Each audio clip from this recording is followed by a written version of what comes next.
Hey everyone, welcome back to another episode of the Resilient Rehab Podcast. I'm your host, Alex Effer, and today we're actually going to be talking about a case study of an athlete that I was working with over the summer, and it's basically how I would build a program based on some of the issues that he had throughout the summer and kind of some of the things that I'd be thinking about, more overarching principles to understand, okay, if we have these certain types of presentations, like what should we do and not do? And so to give you a little bit of context, professional hockey player had bilateral hip impingement, so had different types of pinching on each side. And one of them was a cam, one of them was a pincer, which essentially just means that one of the impingements where the bone was growing more on the femur head versus the bone was growing more on the actual socket itself. And both of those limit the ability for the femur to move in the socket effectively, limit hip flexion, have some degree of limitation hip internal rotation. And so what we have here is a bit of a constraint change within the hip. So are we ever going to really restore full range of motion, that full 40 degrees of internal rotation? Potentially not, but he may not need that. And so again, he plays hockey. And so that's going to be an important element to consider because hockey requires the skate to be on the ice for a long period of time. That is then going to cause me to be on the ground for a longer period of time. The longer I'm on the ground, the more force gets distributed, the more internal rotation I need in order to attenuate some of those forces coming from the ground.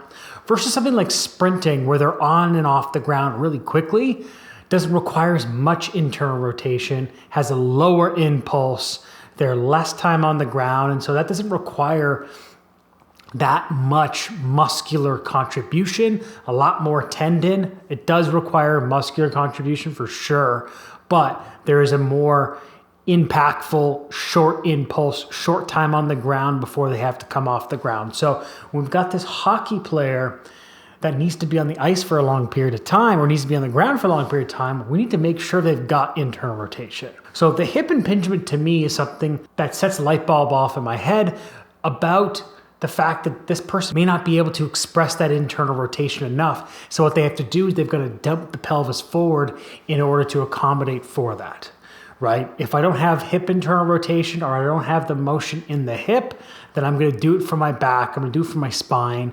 I'm going to do it from my shoulder, rounding the shoulder forward. I'm going to go on the outside of my foot. I'm going to orient the pelvis forward essentially. And so this was that situation. It's a very common situation when it comes to hockey players. Although I'm talking about hockey and a hockey player, remember, these are principles that can be provided throughout whatever person you're working with, whether it is an athlete or just general population. These principles are all very similar, just at different extremes. When I was taking a look at him and I was assessing him, a couple things that I was noticing just from a subjective aspect of things is one of the things he mentioned was he's tried almost every single type of training. He's tried heavy lifting, he's tried no lifting and just mobility type exercises. He's tried a lot of different types of sprint training, different types of sprint protocols, conjugate training. He's tried everything, and he is a veteran player, so he's been playing for over 15 years. And so he's tried almost every single thing, and he's always trying to tinker and optimize. And when I was assessing him, those were some of the things that I was looking at or considering. It's like, okay, well, first of all, does your structure allow for you to be able to handle those heavy weights, those compressive loads? One of the things he mentioned was that barbell back squat, he always felt terrible after. Barbell deadlift, always felt terrible again. But again, we're thinking about, okay, what's the structure? What's the shape of his body? That's going to dictate the ability to create pressure or to be able to accept or absorb force a little bit more. And so when I'm looking at him, he's got these narrower hips. I'm thinking, okay, well, he naturally is in a position or a structure where he wants to get off the ground really quickly. So I have to think about the fact that, okay, he wants to get off the ground really quickly. That's what his structure dictates, but his sport requires him to stay on the ground longer. So now I got to think about how can I give him what he needs, which is a little bit more time on the ground, a little bit more of that ability to attenuate and absorb these forces for a long period of time. And how do I make sure I'm not taking away what he's good at? If he's got this structure that gets him off the ground really quickly, which is good for a lot of sports, is very effective actually for many sports.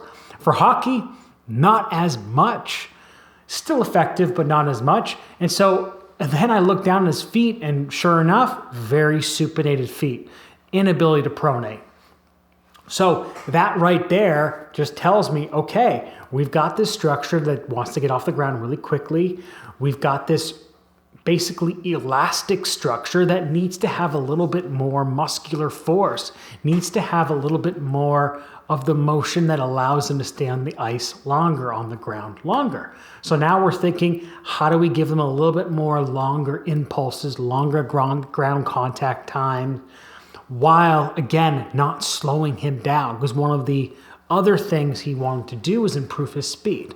And so there's kind of this balance. Like if you think about, okay, if I want to improve speed, well, then I've got to improve acceleration. I've got to improve top speed. But like I said, we got to go after the low-hanging fruit. Acceleration work, where it is good, still needs to happen. We need to make sure that it lines up with also what he's good at. Acceleration is going to keep you on the ground a little bit longer. So that's great. That's a positive. But how do we do that also improves his ability to produce force? Well, if I load up a sled, for example, then that sled work, that heavy sled, is going to slow him down, keep him on the ground. For some people, that's very effective, but for him, it's going to slow him down. It's not what we want. But if we do a lighter sled as he's sprinting, well, that's going to keep him on the ground a little bit longer, but still maintains his ability to be hoppy and get off the ground really quickly or be bouncy.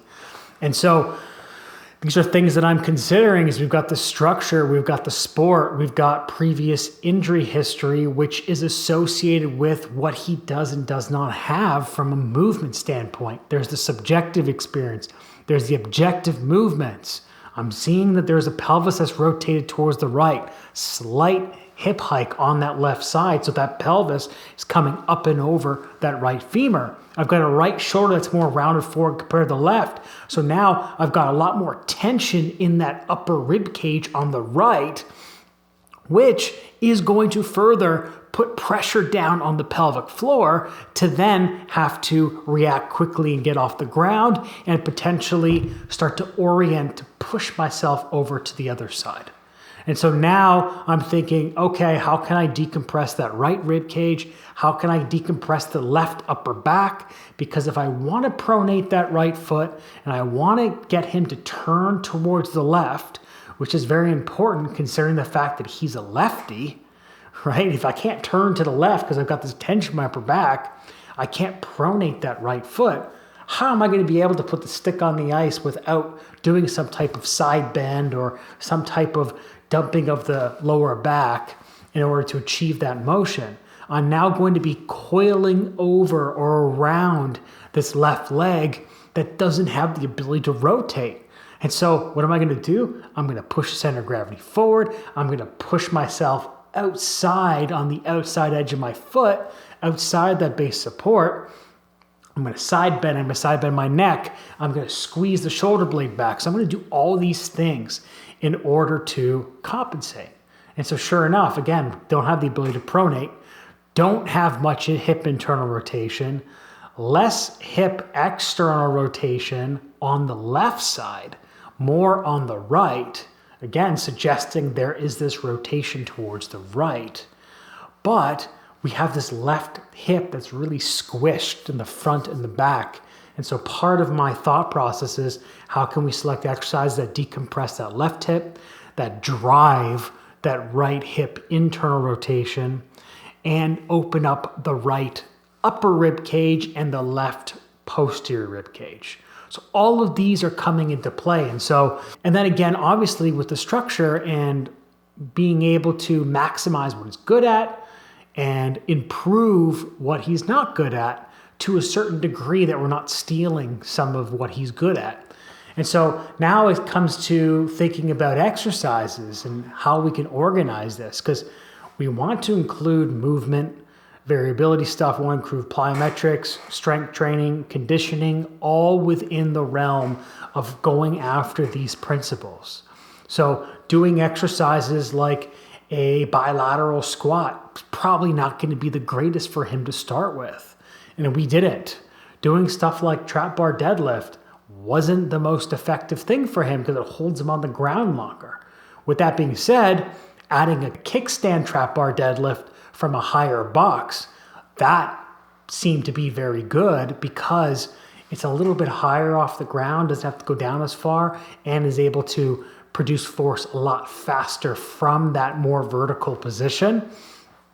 Additionally, doing exercises like split squats, cable chops, split squats with some degree of variation. We did heels elevated from a front foot elevated split squat position. We did step up with the same sided cable just to make sure that when he puts force into the ground, he's not shooting himself forward. And these are a lot of the exercises that I put together in the full body program because they're accomplishing the same thing. I'm trying to create a program based on if somebody's really stiff and they want to orient all the time, how can I create a systematic, progressive program that is able to elicit those kind of changes? And that's really one of the main things I did with this type of program, with this full body program, is trying to accomplish that. And then throughout the off season, doing other things where we're progressively adding load and progressively adding complexity. Again, doing this 80-20. Let's give him what he doesn't have, give him more of that, and then we start to move into the 80. In fact, at the beginning of the off season, we did a little bit more of 60 of what he's not good at, 40 of what he's good at, and then that aspect of what he's good at got increasingly more. So by the end of the off season, we did more of like an 80 what he's good at, 20 what he's not good at, and then during the in season, it kind of maintains that. That's kind of what I'd want him to do if I had full control of that in-season program, which is how can I get maybe some degree of variation within his program so that I'm able to give him what he needs and give him what he's also good at. Am I going to put a bar on his back in a bilateral squat? He may not need to be in that position. The risk-reward benefit is not great, especially if we've got this asymmetrical type of hip impingement there that's obviously a constraint issue. We've got recurring lower back pain on the same side, right? That's also going to be a contributing factor to, okay, maybe bilateral, locking him into the sagittal plane is not the most effective because his sport primarily is rotational. Why do I need to do bilateral necessarily? Right? I'm not saying that bilateral doesn't have its place, because maybe it does. What he's going to be better at is the single leg stuff, the split squat stuff, the kickstand. Like those are things that are going to get me what I need and what I want in order to get the changes that he needs. And so we're building out a program based on the structure, based on what kind of tissue bias he's going to have. Is it going to be more elastic? Is it going to be more muscular? We're going to do it based on, again, the subjective, what he's done in the past, what he feels is good, what he feels is not great. What exercises do you not like? And that usually is pretty telling as well. If he doesn't like barbell back squat, but he likes something like a split squat, why am I going to do a barbell back squat? I don't really need to, right? And so that's kind of what our job is to create variations based on who we're seeing in front of us. That's the true art of individualization and specificity. We got to be specific based on the person, and we have to appreciate what the sport needs, but that's where we have this health and performance, where health is about opening up as much range as we can, that's necessary. Performance is narrowing that range so that we're able to perform the sport as effective as possible. But if we've not developed this buffer zone of movement options and never expose them to certain things, that when they get towards that performance, they're narrowing the options that they have to a point where they go into the red zone because they're just orienting joints at this point because they don't have that buffer. So I want to create a buffer that's big enough that when we squeeze it for performance, we still have some room and some context in order to maintain some of those movement capacities. So I hope some of this makes sense. As I said, my full body program, it's really created to have exercises that are based on a similar idea, similar principles behind this, and kind of overlooking and have this high level view. And of course, it's not an individualized program for you, but I made it as individualized as I possibly could without these specific idiosyncrasies that people may have.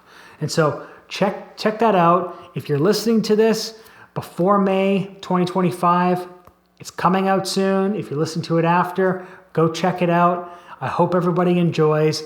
Thank you so much for listening. Don't forget to like, save, and subscribe, and I'll see you next time.